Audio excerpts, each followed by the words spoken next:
നമസ്കാരം. റഷ്യ-യുക്രൈൻ സംഘർഷത്തിന്റെ ദൂരവ്യാപകമായ പ്രത്യാഘാതങ്ങളിൽപ്പെട്ട് വലയുകയാണ് ആഗോള സമ്പദ് വ്യവസ്ഥകൾ.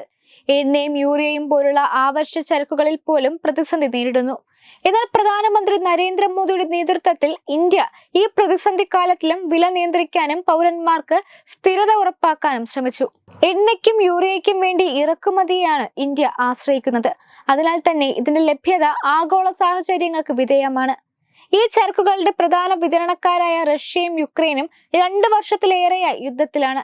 ഇത് ആഗോള വിതരണ ശൃംഖലയിൽ കാര്യമായ തടസ്സങ്ങൾ സൃഷ്ടിക്കുകയും ഗണ്യമായ വില വ്യതിയാനങ്ങളിലേക്ക് നയിക്കുകയും ചെയ്യുന്നു.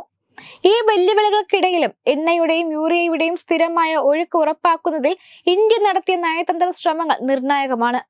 അതുപോലെ ഇന്ത്യ അതിന്റെ എണ്ണ ഇറക്കുമതി സ്രോതസ്സുകളിൽ വലിയ മാറ്റം വരുത്തിയിരിക്കുകയാണ്. ഇക്കാലത്ത് ഇന്ത്യയുടെ ഏറ്റവും വലിയ എണ്ണ വിതരണക്കാരായി റഷ്യ ഉയർന്നു വന്നു. ഇപ്പോൾ രാജ്യത്തിന്റെ മൊത്തം എണ്ണ ഇറക്കുമതിയുടെ 20% റഷ്യയിൽ നിന്നാണ്. സംഘർഷത്തിന് മുമ്പ് ഇത് 2% മാത്രമായിരുന്നു. ആഗോള പ്രക്ഷുബ്ധതയ്ക്കിടയിലും സുസ്ഥിരമായ എണ്ണ വിതരണം നിലനിർത്തുന്നതിൽ ഇന്ത്യയുടെ നയതന്ത്രം വിജയിച്ചു എന്നാണ് ഇത് അടിവരയിടുന്നത്. സ്ഥിതിവിവര കണക്കുകളിൽ റഷ്യയിൽ നിന്നുള്ള എണ്ണ ഇറക്കുമതിയിൽ കുത്തനെയുള്ള വർധനവ് കാണിക്കുന്നു. ഇന്ത്യയുടെ കാർഷിക മേഖലയ്ക്ക് അത്യന്താപേക്ഷിതമായ വളം ഇറക്കുമതി തന്ത്രപരമായ ചർച്ചകളിലൂടെ നിലനിർത്തിയിട്ടുണ്ട്. റഷ്യയുമായും യുക്രൈനുമായും ബന്ധം ശക്തിപ്പെടുത്തി ഈ സുപ്രധാന വിതരണ ശൃംഖലകൾ നിലനിർത്തുന്നതിൽ മോദി സർക്കാർ കാണിച്ച ശ്രദ്ധ നിർണായകമാണ്. ആഗോള വിതരണ ശൃംഖലയെ ബാധിച്ചുകൊണ്ടിരിക്കുന്ന സംഘർഷങ്ങൾക്കിടയിലും യൂറിയ ഇറക്കുമതി ഗുരുതരമായ തടസ്സങ്ങൾ നേരിടുന്നില്ലെന്ന് ഉറപ്പാക്കി. ആഗോള വിലക്കയറ്റത്തിന് മറുപടിയായി സാമ്പത്തിക തകർച്ചയിൽ നിന്ന് ഉപഭോക്താക്കളെയും കർഷകരെയും രക്ഷിക്കാൻ മോദി സർക്കാർ നിരവധി നടപടികൾ നടപ്പിലാക്കി. സബ്സിഡി പ്രോഗ്രാമുകളുടെ വിപുലീകരണമാണ് പ്രധാന നീക്കങ്ങളിലൊന്ന്. പമ്പിലെ ഇന്ധനവില സ്ഥിരപ്പെടുത്തുന്നതിൽ എണ്ണ സബ്സിഡി നിർണായക പങ്ക് വഹിച്ചിട്ടുണ്ട്. അതേസമയം യൂറിയ സബ്സിഡികൾ കർഷകരുടെ വളത്തിന്റെ വിലയിൽ ഗണ്യമായ വർധനവ് തടയാൻ സഹായിച്ചു.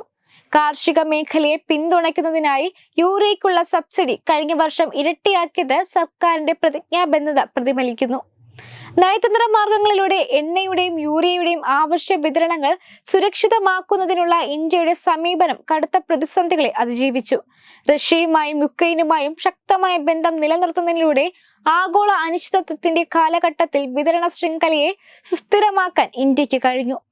ഈ ഹ്രസ്വകാല നടപടികൾ ഫലപ്രദമാണെങ്കിലും ദീർഘകാല പരിഹാരങ്ങൾക്കായാണ് മോദി സർക്കാർ ശ്രമിക്കുന്നത്. എണ്ണ, യൂറിയ തുടങ്ങി നിർണായക മേഖലകളിൽ സ്വാശ്രയത്വം വർദ്ധിപ്പിക്കുന്നതിലേക്ക് ശ്രദ്ധ ക്രമേണ മാറുകയാണ്. ആഗോള വിതരണക്കാരെ ആശ്രയിക്കുന്നത് കുറയ്ക്കാനും ആഗോള സംഘർഷങ്ങളുമായി ബന്ധപ്പെട്ട ഭാവി അപകട സാധ്യതകൾ ലഘൂകരിക്കാനും ഇതുവഴി സാധിക്കും. Web desk Tattvamayi news. Powered by Jyothis. Realising your dream home.